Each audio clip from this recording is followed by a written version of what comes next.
This is the Newsload. Hi, I'm Carrie Anne Stevenson, and I am so beyond excited to be able to interview JC Currais. Hello, JC. How are you? What's going on, Carrie Anne? I'm so happy to be here. Excited to sit and chat a little bit about comedy and life and whatever else. Well, I guess first question, where were you born? Born in Miami, Florida originally. So I was born and raised there. I was there until I was like 18. I graduated high school and then out of there. Never looked back. Oh my God, but your teenage years must have been so fun.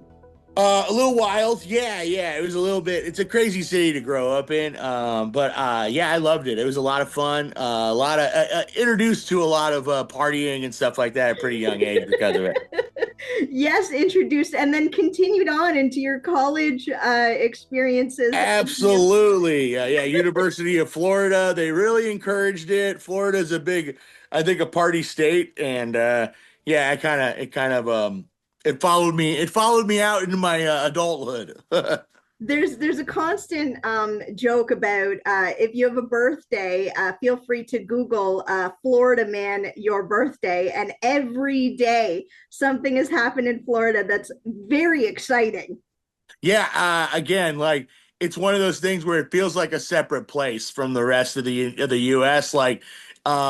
It's very lawless, very anything goes down there. My buddy always says that like it's the sort of place where you could walk into a dive bar and there'll be there could be a knife fight, an alligator, or cocaine for no reason. Like it's just yeah, it's one of those places.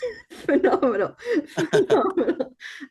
What were your parents like dealing with your comedy lifestyle? They're actually very supportive of it right away. I got lucky. My dad was an architect, but at the same time, he ran a restaurant that had like supper club type vibes where they did like shows and stuff. So he was always around performers and creative people. And then my mom was a writer. So it was one of those things where I was lucky that right away when I was like, hey, I think I'm going to try and do a creative pursuit, they weren't like, oh, we paid for college for no reason. They were like, nice, go for it. They were just like, now that you're out of college, you have to pay for it though. So they basically were like, you're on your own, but do whatever you want. It's your life, and super supportive just from right away. And always supported and came to shows and stuff like that. My father passed away before he got to see a lot of the success end of it, but always was very like, you're going to make it. Like his attitude towards my performing and his confidence in what I could do before I even had that confidence really carried me forward beyond what I thought I could ever possibly do. Oh, bless your dad. And I know He was that the he's best. watching from above and totally proud of you. Yeah, I feel it too. I always feel his spirit with me on stage and stuff like that because, he was the life of the party, and he was always a guy who, when I was younger, I'd watch him control a room and just talk to people. And I think that that's kind of where I got the drive to want to do that. For sure, for sure. Mhm. When you're on tour, how do you stay sane? I'm lucky. A lot of these comedy clubs, they let me bring buddies, so I get to travel with friends a lot of times. So when I'm traveling with pals, it's real easy to kind of like shut down and not really worry about the stress of it. I'm always with Noah Copper, a young comic who's great, and then James Fry, always traveling with me, and it's always great to be able to just kind of know that right in like two hotel rooms down, there's someone who I spend time with every day. So it's not too hard to go. Like obviously travel is hard. It can be hard on the body, but as long as you're not pushing it as far as like staying out super late every night or drinking like a fish every night, you can actually like wake up and like go do something in a new city and treat it as like an experience, as opposed to when I first started doing comedy, a lot of it was like, oh nice, I'm just gonna get hammered and then sleep all day and then be a vampire essentially. But yeah, it's been really fun to travel as much as I have been now because yeah, it's just you get to see so many places that you might not have got to see. So you get to enjoy these different cities and these different people, and you learn so much about the world when you interact with people who aren't from your general area. That's wonderful. That's Mm. wonderful. My favorite joke that you tell is the werewolf joke. Okay, yeah, for sure. It's wonderful. And Thank you so much. my question is, do you feel that you should retire a joke like that, or can you bring it back in, every so often shows and people, even if they've heard it, cheer? Yeah. Oh no. So for me, a lot of times I tend to make sure I do what I call like the hits because a lot of people might have seen it on the internet but never seen it performed live or they just like the story. So it's something where even when you like hang out with a friend a lot, there's probably like a story or something that they tell that you like to hear, even if you've already heard it a thousand times. Like you're the person who goes like, "Oh, dude, tell that story."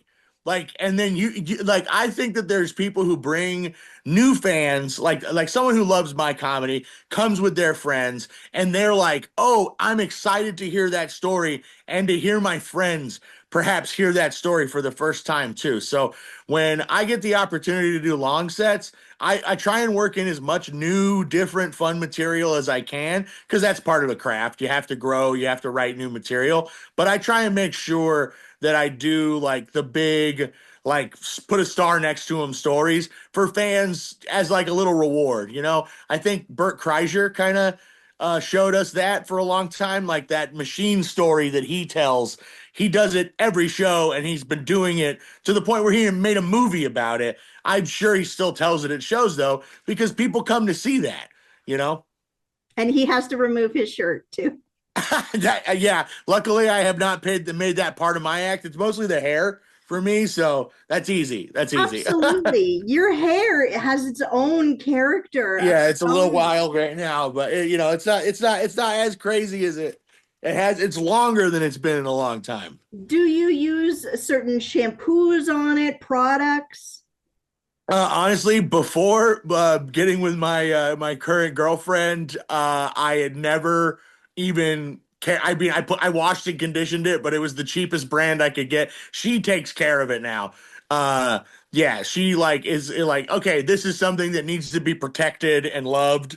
And much like me, I had never been protected or loved or cared for, just like my hair prior to being with her. So she takes that to the next level and makes sure that I get by. Yeah. So yeah, my hair's the healthiest it's ever been because of her. So That's wonderful. yeah, And yeah, yeah. She buys all. It's nice too because I think having a significant other uh, who also has long hair, for her, she's like, oh, I'll just buy the nice stuff that I like, and then we get to share it. But I feel like she's doing it for me, so it's good.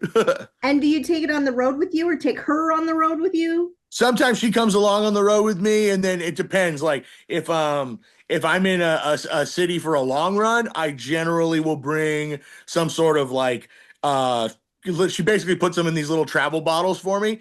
But if it's a short run, I just kind of go, it's all right. Like you don't need to like super duper condition your hair every single day. So yeah, I just kind of deal with either the hotel stuff or run through a convenience store and buy something that's not terrible, you know. The hotel stuff sometimes is kind of nice. It depends on the hotel. I think now later in my career, it's been a lot nicer because I'm in nicer hotels, but I have stayed in some hotels that they're just like, here's a bar of soap and it was used by the last person. So enjoy your time. Well, your girlfriend sounds amazing. Are you The proposing best. soon? That is on the agenda. She sounds like you need to grab Lock it her. down. Yeah, Absolutely. yeah. We're already pretty locked down too. So I think it's the inevitable step right now. It's mostly just a timing thing. That's amazing. That's Yeah. amazing. Excited Um, about it. your outfits are wild and wonderful. Where do you shop for those? So it's so hard to shop as a big guy. Like, so I've gotten really lucky. There's like those are big Hawaiians that I usually like to rock. I found those through JC Penney, and then Kohl's has a pretty good big and tall section. But right now, more than anything, where I'm shopping is at a company called One Bone. They're a Canadian company actually, and they're saying is big and tall and all. So they make clothes that are cool for big guys, but they just make it for everybody. And then they've sent me some stuff, and they make some of the coolest jackets and overshirts and stuff like that. Some of my favorite clothes that I have right now. Because what happens with big guy clothes too, especially, even if they look cool, they just don't go through the wear and tear. One bone stuff, it just is, it's high quality. So it's a little bit more pricey, but it's so worth it. And if I could, like monetarily, I would buy every piece of clothing from One Bone. Literally. Shout out to One Bone. That's one. Shout out One Bone, big time.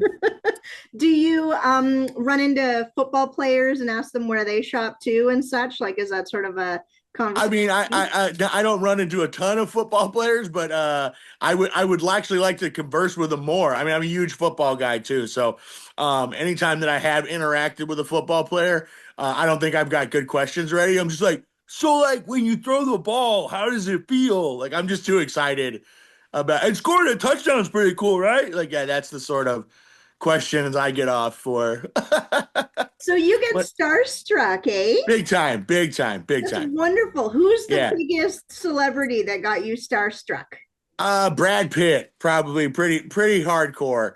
Yeah, I did that Babylon movie and just he moves around like he's like a spirit. He's like on another level of existence. Yeah. So my interactions with him were really cool and just it's like, trying to act like a normal person around that guy is near impossible because you're like you just stand next to him and you want to just be like, "Hey, remember when you did Seven? Hey, you remember when you were in Fight Club?" Like it's like so that's the way it feels the whole time. Hey, you remember Inglorious Bastards? That was pretty cool. I just feel like I'm a perpetual version of that Chris Farley sketch where he's talking to Paul McCartney. That was really cool when you did that. No questions, just you remember that was awesome, dude. It's wonderful. Were you able to meet Margot Robbie? I was, yeah, I got to meet Margot. Super nice. I mean, just everyone on that set was amazing and lovely, and one of the best experiences I've ever had working on something. Also, probably the biggest, production I've ever worked on. So it was just a really cool experience getting to go like, oh, this is what it's like to make like a big time movie. So And did your agent I'll, hook you up with that, or how'd you get that part? they asked me to come in, and I read for it, and then I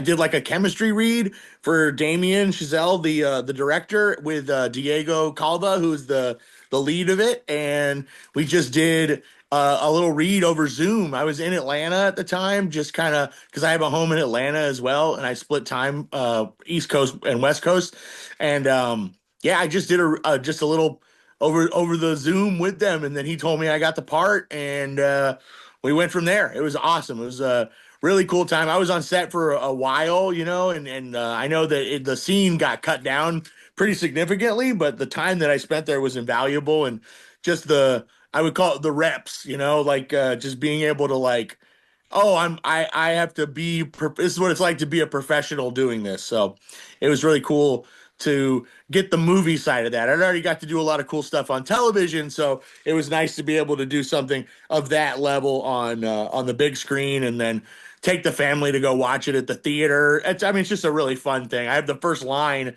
of the whole movie, so that was what was nice too. Because some of my friends are like, "Oh, dude, I don't like to go to the movies." I'm like, "Well, you only have to sit through the first 10 minutes of it, and then you're good." But you shouldn't, because the whole movie is crazy. I love it. I love it. I can't wait for. I think what's great is that it's a movie um that I think they should have done it as two parts almost and left because there's a giant cut of it someplace, like over 4 hours. And I think that at some point he'll get the chance to release that because I think it did good, but it's going to be something that's like a cult classic for a long time. I think in a few years people are going to bring that movie back out and be like, wow, why didn't we love this as much as we should have? Phenomenal, phenomenal. So you have a special coming out? Yes, for Don't Tell Comedy on March 7th, new special coming out right now. It still doesn't have a name yet, so there's some questions about what we're going to name it, but we're we're figuring that out this week. And but the release date is March 7th. Phenomenal, Yeah, phenomenal. brand And you're new going, half hour. It's very exciting. good, good. And you're going on tour? I'm on a little baby tour right now, so it's just through the rest of the year. I kind of what I tried to do now with my schedule is I try and go on the road 2 weeks a month. That's pretty much the scheduling that I do. So I've got Phoenix coming up. The only Canada dates I have right now are they're in Vancouver and in Edmonton. The ticket sales aren't even open for those yet. But if somebody happens to be in those cities, I know this is mostly based in Toronto. I have nothing in Toronto right now, but hopefully before the end of the year we set something up. You never know. If not, my goal is to get there in 2026. Amazing, amazing. We'd love to have you. And Vancouver is lovely. Just bring a raincoat. I plan on it. I love Vancouver, and Edmonton's fun. Sometimes you got to get to the middle part. Where was I at? I was in Calgary one year, and it was the same time they had like a rodeo going on. I was like, why does this feel like I'm in Texas but Canada? It's like I'm like, wow, there's rednecks here too. Yes, yes. And apparently threesomes in the street with their memes about it, which is fun. Wow. Luckily I didn't get involved in any of that. I kept it relatively tame in that respect. Well, I can't wait to hear when you get married and all the beautiful things that are happening for you. And I wish you a wonderful tour and everything. If you could do one last thing for me, if you could Sure. say it loud, say it proud. I love Newsload. Got it. I love Newsload. Thank you, JC. You're amazing. You're hilarious. And I Thank you. appreciate you so much. Hey, thanks for having me on, Carrie. I appreciate it. Have a great day. Cheers. Take it easy. Bye-bye. Bye. This is the Newsload.